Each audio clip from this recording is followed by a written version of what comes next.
I want to go over some of the things that you might not know about the world of spirit. I've been a medium for the last over 30 years. Oh my God, I feel so old. But anywho, sometimes people say to me, can you tell them that I love them? And I think that is so sweet. What you don't know is you don't need a medium to talk to your loved one for you. I had someone who came to a group session one time said to me, but Sandy, I thought only people with special powers like you, I thought only you could talk to spirit. I'm like, no, the energy of spirit is all around us. They can hear your thoughts, they can hear your words. It's an energetic transmission. It's a different language that spirit uses. It's all the energy of thought. So if you're thinking about them, they can pick that up. If you're talking to them, pause, create some space, and allow yourself to pay attention to the thoughts that come back to you. The second misconception about the whole world of spirit is that they're up there, out there somewhere. And what they've shared with me is that heaven is not up there, out there, but heaven is actually a frequency of energy. It's a dimension of energy that is right here with us. But it's in a frequency that's higher than we can typically see with our physical eyes and that we can typically hear with our physical ears.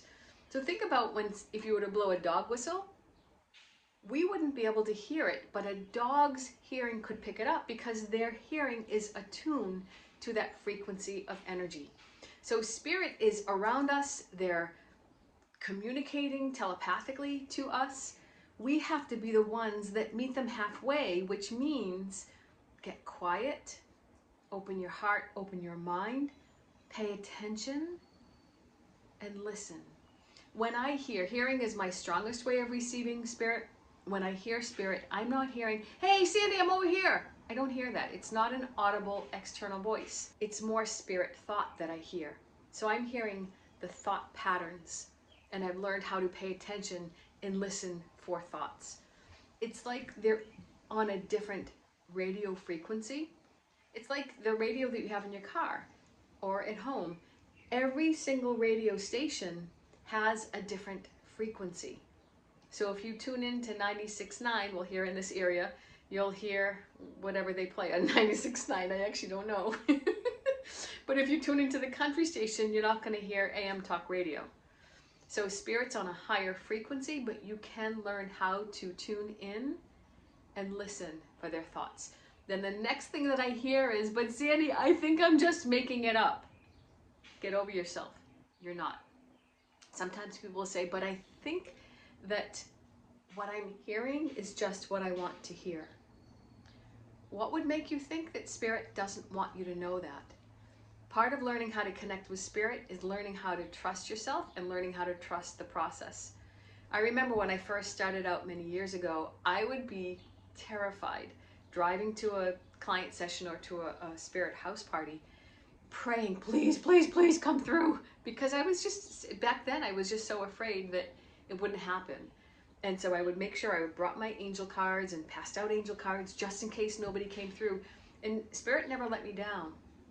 So if you're wanting to tune into spirit, you got to work on your level of trust. Another misconception is, I don't know if it's a misconception, but it's more sometimes the way you think about spirit. You might think about them being the same way that they were when they were here.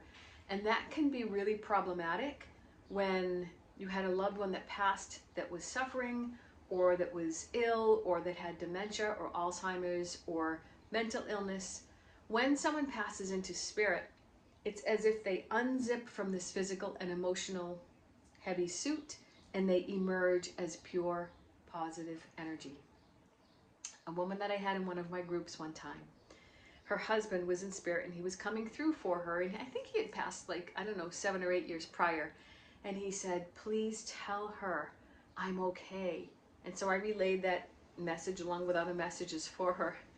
And she said, but Sandy, the suffering that he went through, she still could not let go of how much he suffered. And then he said this, I thought it was so stinking cute. He said, would you please tell her she's already out-suffered me? How cute is that? So they want you to know that when they pass, they are back into pure positive energy. When I connect with spirit, I don't ever feel any angst, any mental illness. There's no disease that exists in the realm of spirit. And you want to hear the coolest thing?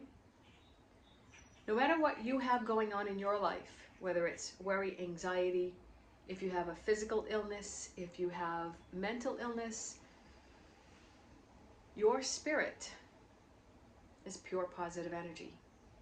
So it is possible for you to tune into your spirit, and you will feel what having nothing but pure positive energy feels like. If you like this content, just hit like, subscribe, share it with a friend, and I'll see you back in 2 weeks. And remember this, you are never, ever alone. And you, my friend, you matter. God bless you.